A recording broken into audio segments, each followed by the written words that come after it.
Good morning, সুপ্রভাত বন্ধুরা। আশা করছি সবাই ভালো আছো, আমরাও সবাই ভালোই আছি। হ্যাঁ, মাঝে মাঝে ভিডিও দিই না, ভালো থাকা সত্ত্বেও দিই না, ভালো লাগে না। কারণ হচ্ছে একটা প্রশ্ন যখন অনবরত করা হয় না, তখন মাঝে মধ্যে মনে হয় এত বোঝানোর পরেও এই প্রশ্নগুলো কেন মানুষ আমাকে করে। আমি সত্যি কথা এই বিষয় নিয়ে কোনো কথা বলতেই চাই না, তবুও আমাকে বলা হয়। তারপরে ভাবি ঠিক আছে, বলতে বলতে নয় থেমেই যাবে। কারণ যখন আমি পুরীতে গিয়েছিলাম না, তখন অনেকেই আমাকে অনেক ধরনের প্রশ্ন করেছিল। কিছু কিছু মানুষ তো প্রচুর ভালোবাসাও দিয়েছিল, আবার কিছু কিছু মানুষ আবার অনেক বাজে বাজে কমেন্টও করেছিল। যেটা হচ্ছে, আমি যখন নাইটি পরে খেতে গেছিলাম, মানে কাপ্তান নাইটিটা যখন পরেছিলাম, ওই কাপ্তান নাইটি পরে যখন আমি বাইরে খেতে যাই, তখন বলেছি বাবা তুমি ওখানে গিয়েও নাইটি পরে খেতে গেছো। নাইটিটার মধ্যে যে কী ছিল আমি সেটাই বুঝতে পারলাম না, পুরোটাই ঢাকা ছিল। আর কাপ্তান নাইটি পরে ওখানে প্রায় অনেকেই বেরিয়েছিল। আমি তো তাও ভালো, এর থেকে এরকমও দেখেছি যে হট প্যান্ট পরেও খেতে গেছে, মানে এতটাই ছোট প্যান্ট, হট প্যান্ট কেমন হয়, ছোট হয়, তো সেরকম পরেও খেতে গেছে। বা রাস্তায় খেতে বলো, রেস্টুরেন্টে বলো, যেখানে বলো। আর আমরা যে 13 পার্বণে খেতে গিয়েছিলাম না, 13 পার্বণে তো ম্যাক্সিমাম সবাই নাইটি পরে খেতে গেছে, ম্যাক্সিমাম। মানে সমুদ্র থেকে স্নান করে সোজা ওখানে খেতে চলে গেছে। তো কী হয়েছে, ঘুরতে গেলে সব পরাও যায়। কারণ ঘুরতে গিয়ে সবাই এটা পরবো না ওটা পরবো না এটা করে না। কারণ আমরা বাইরে যাচ্ছি, আমরা কেউ কাউকে চিনি না, আমরা সেখানে যাচ্ছি, তো সেখানে গিয়ে আমরা আমাদের পছন্দ অনুযায়ী পোশাক পরতেই পারি। আগে একটা কথা চলতো, নিজের পছন্দে খাওয়া আর পরের পছন্দে পড়া। এখন আর এইসব নেই, এখন নিজের পছন্দে খাওয়ার, নিজের পছন্দ যেটা সেটা পড়ো। কারণ জীবন একটাই, লাইফ একটাই। তো আমরা এই জীবনে যা করে যাব, যা দেখে যাব, আমরা কিন্তু সেগুলোকেই নিয়ে যাব। এটা আমার শ্বশুরমশাই বলতো মামনি, আমরা জীবনে যা খেয়ে যাব আর চোখে যা দেখে যাব না, এই দুটো জিনিস আমাদের সাথে যাবে, আর কিচ্ছু আমাদের সাথে যাবে না।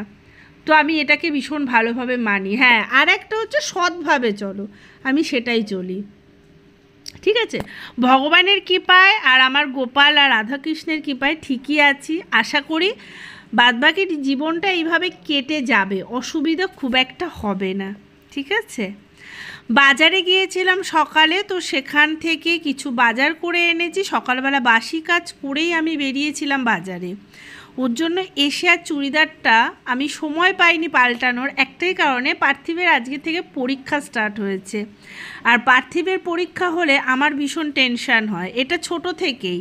মানে পার্থিব কী করবে, কী লিখবে, কী, এতটা এখন একটু বড় হয়েছে, তবুও মায়েদের তো টেনশন থাকেই না। তো তার জন্য আমাকে এখন তাড়াহুড়ো করে রান্না করতে হবে। এখানে লোটে মাছ, পার্শে বাটা আর ভোলা মাছ নিয়ে এসেছি। বড় মাছ আনিনি, পার্থকে কালকেই বলেছিলাম যে বড় মাছ খেতে আমার একদম ভালো লাগছে না, একটু ছোট মাছ খাবো। খুব ছোট মাছ খুব, মানে এরা খেতে চায় না বলে আনতে পারি না।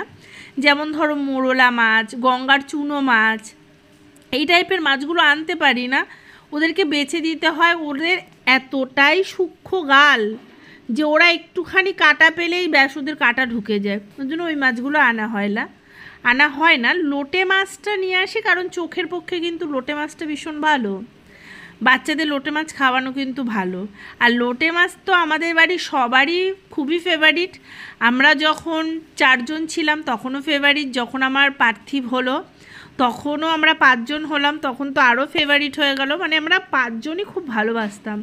আমার শাশুড়ি মাও ভীষণ ভালোবাসতেন, আর পার্থ তো খুবই ভালোবাসে। লোটে মাছটা কষিয়ে রান্না করার পর ভাবলাম যে একটু শাক ভাজা করি। শাক রেখে দিলে থাকবে না, কারণ বর্ষার জল পড়েছে, আর আমার এই বর্ষাকালে শাক খেতে ইচ্ছা করে, বিশেষ করে এই কলমি শাক আর নোটে শাকটা আর লাল শাকটা খুবই ভালো লাগে। তো যাই হোক, নোটে শাকটা আজকে বাজারে আমি দেখতে পাইনি, হাটে, তো ওই কারণে আমি আজকে একটুখানি কলমি শাক নিয়ে এসেছি, কলমি শাক করব। বৃষ্টিতে ভিজে এই বাজারগুলো করে এনেছি। শাপলা এনেছি, এখন তো বর্ষাকাল জানো, শাপলা ভালো লাগে, কিন্তু আমরা শাপলা না তরকারিটা খেতে একদমই ভালো লাগে না। আমার শাপলার বড়া খেতে খুব ভালো লাগে, যেহেতু ডাল করব একদিন, সেদিনকে একটু শাপলার বড়া করব। শাপলার বড়াটা খুব ভালো লাগে, মুচমুচে, খেতেও বেশ ভালো লাগে। আর এনেছি খারকোল পাতা, এই যে ছোট ছোট এইটুখানি আটি, বলছে 5 টাকা করে, 3টে নিয়েছি, 20 টাকা দিতে হয়েছে, মানে 5 টাকাও পড়ছে না, বলছে 3টে নেবে তো 20 টাকা আমাকে দেবে। তো যাই হোক 3টে 20 টাকা দিয়ে এনেছি। এখানে টমেটো কিনেছি, এখানে আদা রসুন পেঁয়াজ, একটা মোচা কিনেছি, তোমার ওই পাকা কলার মোচা, চিচিঙ্গে কিনেছি, রুটি খাওয়ার জন্য একটুখানি দরকার হয়, আর পটল, ভেন্ডি, আর এখানে দেখো লঙ্কা রয়েছে, বোম্বাই লঙ্কা, আর 2টো থোর কিনেছি। এই বাজার করেছি। আর মাছটা তো তোমাদের আগেই দেখিয়ে নিয়েছি।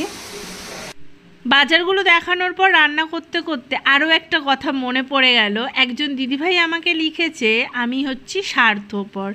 এই কমেন্টটা যখন দেখার পর আমার ভীষণ হাসি পেয়েছে, আর আমি একা একা খুবই হেসেছি। তারপর আমি পার্থকেও বলেছি আমি স্বার্থপর না কি সেটা একমাত্র আমার গোপাল জানে, আর আমার রাধাকৃষ্ণ জানে, আর আমার ফ্যামিলি, মানে আমি যেখানে বিয়ে করে এসছি, আমার শ্বশুর শাশুড়ি, আর সব থেকে বড় কথা যে আমার সাথে সারাটা জীবন থাকার যে প্রতিশ্রুতিটা নিয়েছিল, যে আমার হাজব্যান্ড, যে পার্থ, সে ভালো করেই জানে আমি কীরকম। তো আলাদা করে কাউকে প্রমাণ দেওয়ার দরকার নেই যে আমি কীরকম, কারণ প্রমাণ দেওয়ার জন্য আমি আসিনি পৃথিবীতে। আমি এসেছি আমার কর্ম করে যেতে।